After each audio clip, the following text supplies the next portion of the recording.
کہ توشہ خانہ 2 کا کیس جو ہے اسلام آباد ہائی کورٹ میں لگا ہے، تو آپ لوگ سب تشریف لا رہے ہیں اس میں، اور کیا امپیکٹ پڑے گا آپ سب کے آنے سے؟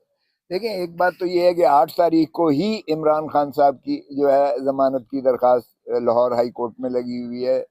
جسٹس رضوی صاحب کی جو ہے سربراہی میں لگی ہوئی ہے، اور وہ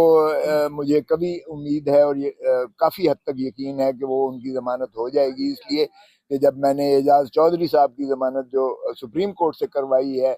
وہ انہی جج صاحب نے مسترد کی تھی ان کی درخواست، اور اس میں 7 مئی 2023 اور 9 مئی 2023 کی جو سازش کی بات کرتے ہیں کہ خان صاحب کی سربراہی میں جو کی گئی، اس کو بھی سپریم کورٹ نے مسترد کیا، تو اس لیے وہ فیصلہ ہی کافی ہے انشاءاللہ وہاں ضمانت کے لیے۔ تو یہ ہم ابھی اس کو دیکھیں گے کہ کس طریقے سے کر رہے ہیں، کیونکہ اسلام آباد ہائی کورٹ میں جو کیس لگا ہوا ہے یہ آبجیکشن کیس لگا ہوا ہے، اعتراضی اس پر جو ہے وہ سماعت ہے، چونکہ شاید علیمہ بی بی صاحبہ کو پورا اس کا ادراک نہیں ہے کہ وہ کس چیز کے لیے لگا ہوا ہے، وہ بحث کے لیے نہیں لگا ہوا، وہ تو آفس آبجیکشن پہ لگا ہوا ہے، اور آفس آبجیکشن اگر ریموو ہوتا ہے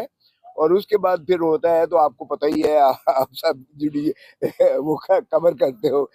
عدالتی کارروائیوں کو کور کرتے ہو، پھر نوٹس ہوگا، وہ کوئی 8 تاریخ کو فیصلہ نہیں ہونا ہے اچھا، عمران خان کا، تو اس لیے ہم اس کو جو ہے لیگل کمیٹی میں دیکھیں گے کہ کس طریقے سے کرنا ہے، اور علیمہ بی بی کو بھی ہم بتائیں گے کہ کس طریقے سے ہم نے اس پر پروسیڈ کھوسا کرنا ہے۔ صاحب سالانہ 9 مئی آ چکی ہے، کوئی لنگر کا انتظام، کوئی دیگوں کا انتظام کر رکھا ہے آپ لوگوں نے؟ سب کچھ ہو رہا ہے انشاءاللہ، آپ ذرا خاطر جمع رکھیں، ہم لاہور میں 7 کو کر رہے ہیں انشاءاللہ، 8 کو بھی وہاں ہے، ساری قیادت بھی ہوگی، اور ہم انشاءاللہ اس کا پروگرام بھی بنا رہے ہیں، اور جامع پروگرام ہوگا کھوسا انشاءاللہ صاحب، ہم دیکھ بھرپور۔ رہے ہیں کہ اس وقت جو ہے پی ٹی آئی کے لیے کافی ضمانتیں ہو رہی ہیں، پی ٹی آئی کے جو اہم رہنما ہیں ضمانتیں ہو رہی ہیں، رہائیاں ہو رہی ہیں، کیا یہ تازہ ہوا کے جھونکے ہیں پی ٹی آئی کے لیے؟ خان صاحب کی رہائی بھی دیکھ رہے ہیں آنے والے دنوں میں؟ یار کوئی ہمیں بھی ہماری وکالت کا بھی کوئی کریڈٹ دے دو، کیا ہم نے بھی قانونی اپنی جو ہے مہارت کا وہ ثبوت دیا ہے، کبھی ہماری بھی تعریف کر لیا کرو، اللہ بہتری کرے گا۔ دیکھیں،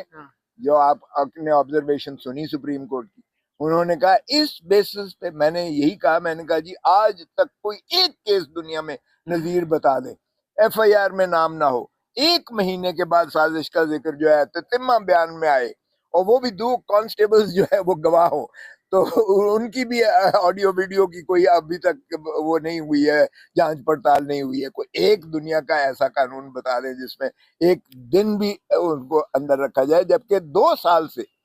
سال سے ہمارے سینیٹر اعجاز چودھری صاحب